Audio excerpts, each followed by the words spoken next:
Hi, I'm Lillian and welcome back to my channel. So this video was originally going to be my June wrap up, but because we're already like over halfway into July, I figured that this summer I will do two summer wrap ups. So today's video is going to be me talking about the books I read in June and also the ones I've managed to finish already this month. So I have 8 books to talk about in today's video. 7 of them I liked and 1 I sadly did not. I'm going to start off talking about that one and then work up to my favourite book, which was actually the best book I've read so far this year. So the first one I'm going to talk about is The Clockmaker Sorter by Kate Morton. I ended up giving this 2 stars. It's by far the worst of her books that I've read. This is her 6th and most recent one.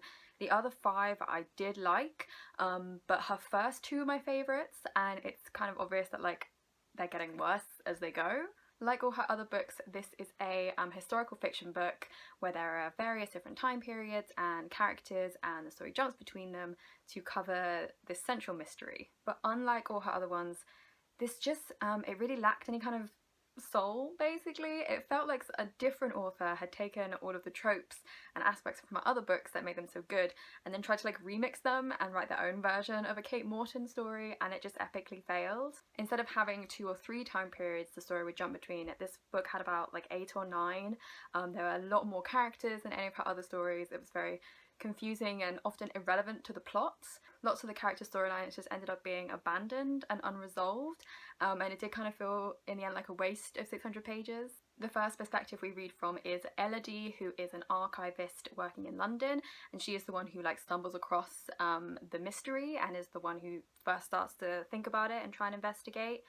I say investigate very vaguely. She basically does nothing. She's a very boring character to read about. I tried to read this originally back in September last year and I gave up after about 60 pages because Elodie was so boring. She clearly hated her life. She had a terrible fiance who for some reason she was getting married to, but it was very painful to read those first 100 pages, and I knew this time when I came back to the book that I would kind of have to plough through the first bit just to get onto the other perspectives and actually start enjoying the story. So when the perspective shift first happened and we read from a character who wasn't Elodie, I thought the book was getting a lot better, but now in hindsight I can see that it wasn't getting better.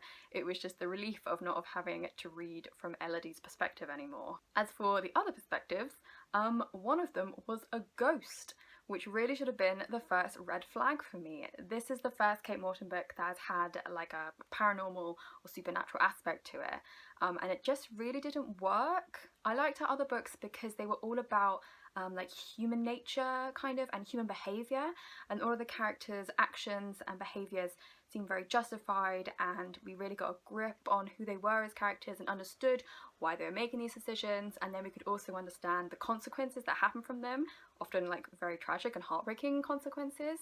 But the supernatural aspect in this, it kind of robbed any of the characters from having free will, and the logical like cause and effect thing that the other books had, this one really didn't. It just felt like the supernatural element was there to like be cool and different, but it kind of just stole the heart of the story. None of the human characters were very fleshed out.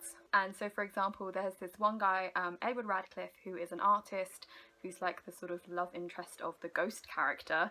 I kept waiting for us to find out more about him and find out what kind of person he was, and I was waiting and waiting and waiting for us to maybe read from his perspective or get a closer look into his mind, and then the book just ended and we never did get to find out really who he was. He felt very, very surface level and shallow, even after hearing about how amazing and artistic and free-spirited and amazing he was for 600 pages. The one positive thing I have to say is Kate Morton's writing was as beautiful as ever.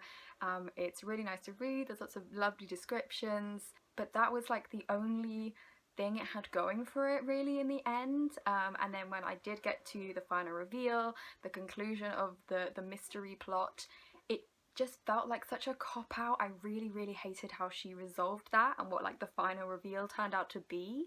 And so that kind of solidified it as a 2-star read. It was hovering between like 2.5 stars to 3 for most of the middle section, and I was just waiting on the final reveal to see which way it would go, and it just killed it. It brought it down to a 2. It really wasn't very good. I would not recommend this book. I would say read her first or her second book. They are still to this day like some of my favourite books ever. But yeah, it's quite sad how her writing is like getting worse, or like her books, I should say, are getting worse as they go. So this is really making me question if I'll pick up her next book whenever it comes out, if I should just cut my losses with her and like concentrate on the books I actually did like, or whether this was, I mean, hopefully this was a fluke and other books will be better, but I guess we'll have to see. Okay, the next book I have to talk about is my only 3-star read for this wrap up. I know, so I was doing pretty well with my reading. This is Heir of Fire by Sarah J Maas. This is the continuation to the Throne of Glass series. This is the 3rd book. The first 2 I gave 2 stars and ranted about how disappointing they were. This one, hallelujah, was a steep step up in quality from book 2. This one ended up 3 stars. I would actually say this was quite a good book. The main thing that swung it for me to 3 stars was just that there was so much more happening in this book. I said in my last wrap up that at the end of the 2nd book there's kind of like a big reveal, which then like starts driving forward the story a lot more, and you could so feel it in this one. Like, so much stuff is happening. Now we've had this reveal, now we know the secret. And also the characters are quite spread out. So we have like Selena in one place, and then we have like the other main characters in the capital city. They're like still doing different things from each other, and they're like meeting different people, doing different things, having different secrets. And then we get a couple of new perspectives as well. And it was just a very refreshing change from like Selena, Dorian and Cole reacting to the same thing in the same place, which was basically the first 2 books. So I'm going to touch briefly on the new characters. First of all, Manon, or Manon, I don't know how you pronounce her name really. I mean, you could say that by any of the names in this series. She was a new character. She's like a bloodthirsty witch, and she is by far the best character in this book. I feel like she is what book 1 Selena was trying to be, but she's pulling it off so much better. Her chapters were like actually really, really interesting. And even Selena herself didn't fare too badly in this book. She was still kind of annoying, don't get me wrong, but at least she was consistent in her character. And I actually understood mostly like why she was doing what she was doing. And I understood the decisions she made and why she was acting this way and why she was feeling this way, which was again much better than the first 2 books. We also have the new character of, oh my god, there's actually quite a few of them. Okay, so we have Sorcha in like the main capital city. Super bland, didn't care about her, good riddance. We also had, okay, his name is spelled like Aedion, but I'm just saying Aiden in my head. He was okay. I was a bit confused at first because I thought him and Roland, I think is his name, from the 2nd book, totally thought they were the same person. They have very similar characterization, and I was kind of confused at first this one. I was like, wait, do we not know this guy? Why is everyone acting like he's a new character? He was a new character. That was just me not paying attention. And then we also have Rowan, who is yet another new love interest. I remember hating him quite a lot the first time I read this series. I thought he had this whole like alpha male, brutish, possessive, annoying idiot thing going on, and actually he really didn't. I'm wondering if that's how he turns out to be in the 4th book, but in this book he was alright. I mean, he wasn't great, let's be honest, but he was fine. As for our previous love interests, Dorian, I thought he would have potential in this book with a kind of a new storyline. Didn't happen, he stayed annoying. Cole also stayed kind of annoying. Anyway, my main takeaway is Selena sucked less, Manon was great. I'm actually feeling kind of positive towards the rest of the series now. I think it would be amazing if we went from like having 2 stars at the beginning to by the end of the series, maybe getting a 4 or 5 stars. That'd be a very nice surprise. Okay, next I have all my 4-star reads. I actually have 5 of these to talk about. Again, it was a very successful reading time for me. The first one is this massive one, The World of Ice and Fire by George R.R. Martin, Elio M. Garcia Jr. and Linda Antonsen. This is, as you can probably guess, it's like a Game of Thrones related book. This is like all the world building from the series. So it's all about like the countries it takes place in, the history, some historical figures, that kind of stuff. I have been kind of obsessed with the world building of the book series and the TV show for a while, so I was really looking forward to reading this ever since I knew it existed, and it really didn't disappoint. It was really interesting to read about. The things I was looking forward to most was finding out about like the foreign countries, or like the more like distant lands and countries that we don't really see in the series, or that maybe get like brief mentions and appearances. That was the kind of thing I was most interested in learning about. But actually all of this was super interesting. Like, there's a bit which is just 300 years of the Targaryen royal line, and I thought that was going to be like so dry and boring. But it was also interesting. I mean, I've said the word interesting about 9 times because it really was. It also has really great illustrations, and despite the sheer volume of information that this book contains, and it's like thrusting upon the reader, it was still really like accessible and easy to read. There are a couple of old-fashioned words which threw me a little bit, but mostly it is very clear and not that confusing. Having said that, I probably wouldn't recommend this for like a casual fan of the series because it would be quite overwhelming. But if you're like me and you've read the series already, you're like itching to learn more about the world it's set in, then I would really recommend this book. So next I have 2 non-fiction books to talk about. The first one is Me and White Supremacy by Layla F. Saad. This actually me and my sister read together. It's inspired by an Instagram challenge of the same name that the author created I think 2 years ago. And similar to that, this is meant to be read over 28 days. There's a different topic to read about each day, and then there's like a set of journaling prompts that you can do.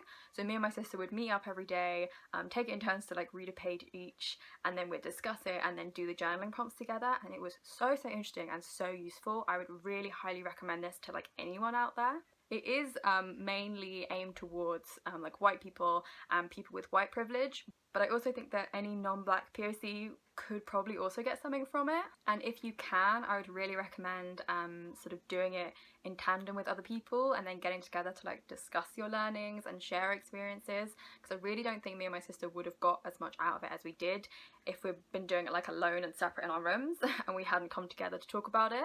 It covers a really wide range of topics. Some of them I like knew about already and was interested to learn more about. Things like cultural appropriation, white feminism and optical allyship. And then there were also lots of topics which were like more new to me or that I had like a vague idea of but hadn't really put a name to it, like white exceptionalism and white centering. This book just has so much going on inside it. And it also requires a lot from the reader. Like the author says, this is not a book you read, this is a book you do.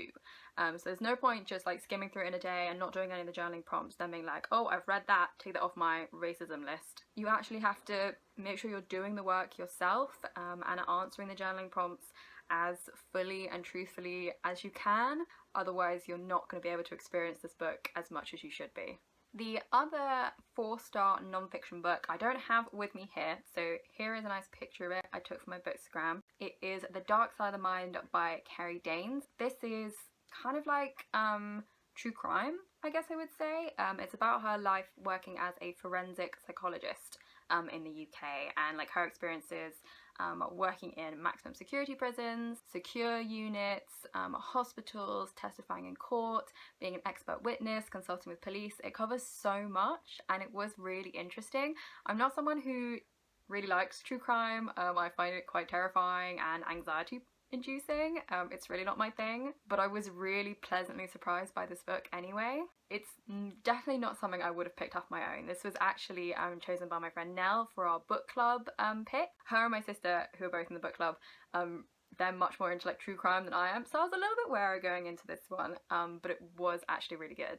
I thought this was really well written. It didn't sensationalize anything in like a trashy tabloid way, but then it also wasn't like really dry and boring. It was somewhere in the middle. It was very authentic and compelling, and I really didn't expect to be as emotionally connected to the author or her patients as much as I was.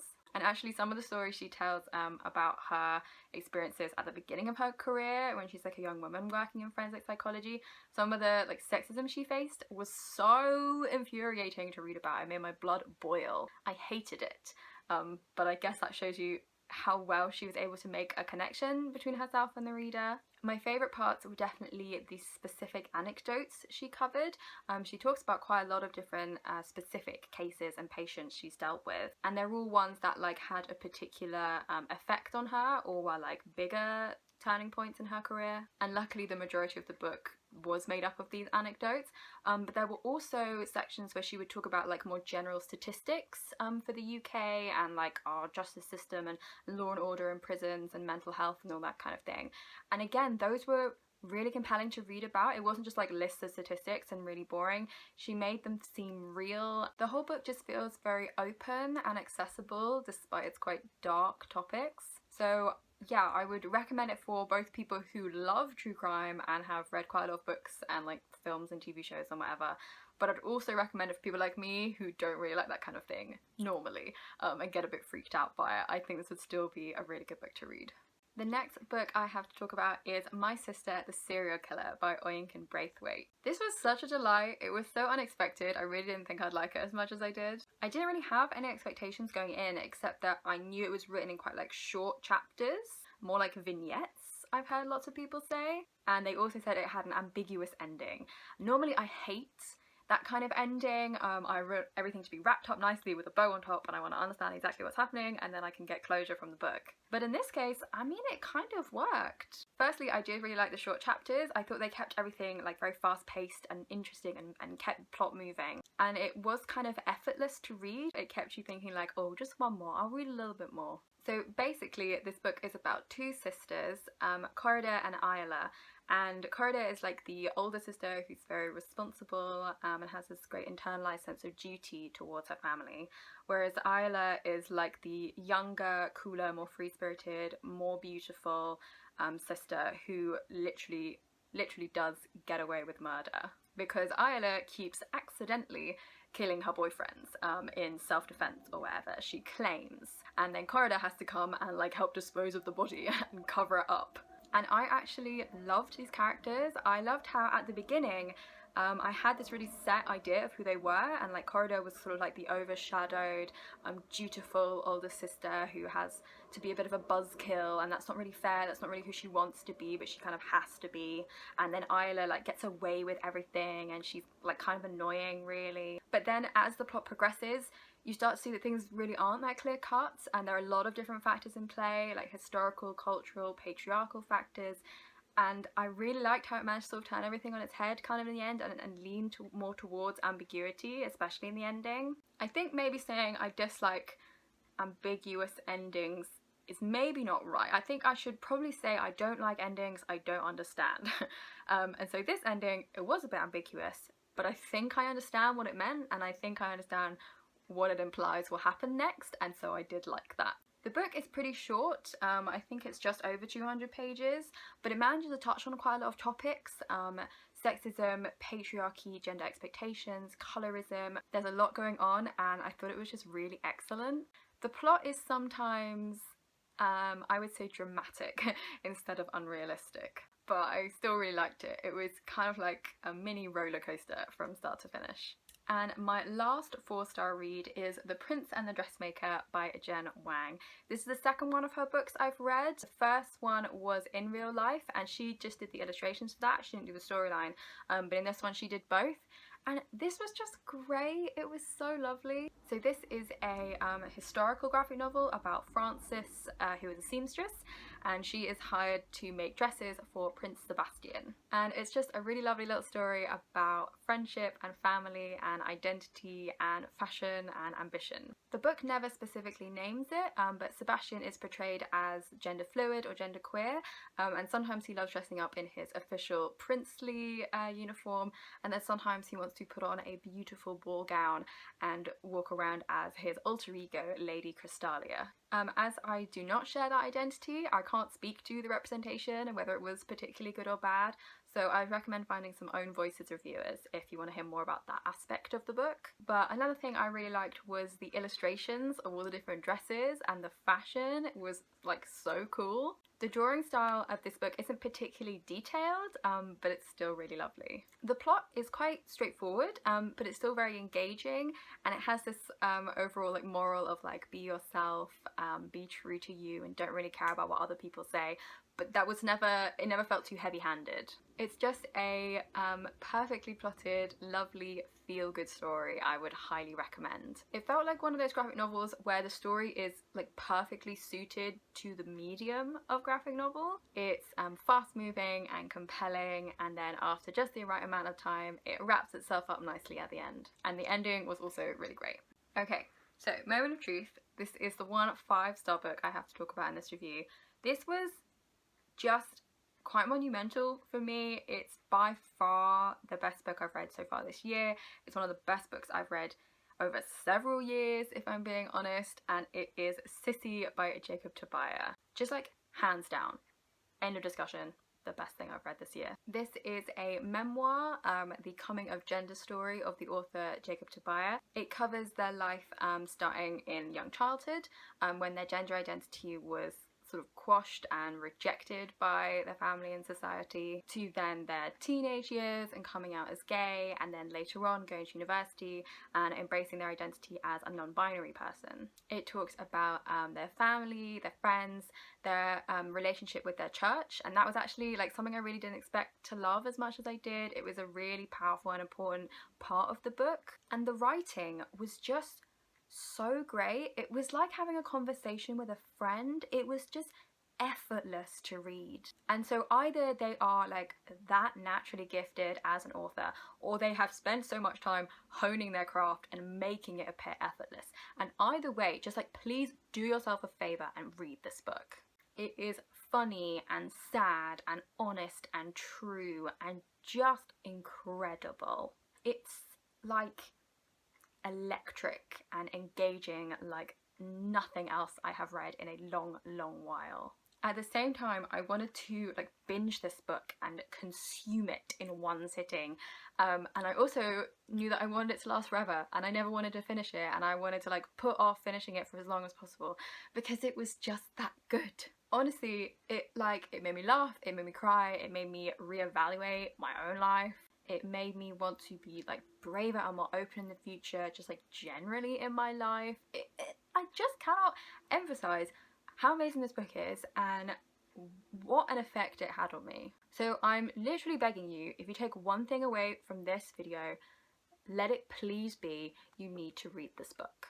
And so on that note, those are the books I have read so far in summer 2020. Next week, as of me recording this, is the Reading Rush readathon, so I'm hoping to get quite a lot read that week as well. At the moment, I'm hoping to read like 3 books in 1 week.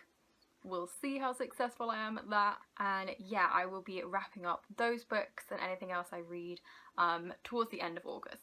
Probably early September, if we're being honest. But yeah, thanks for watching. Go and read Sissy by Jacob Tobiah and have a great week. Bye!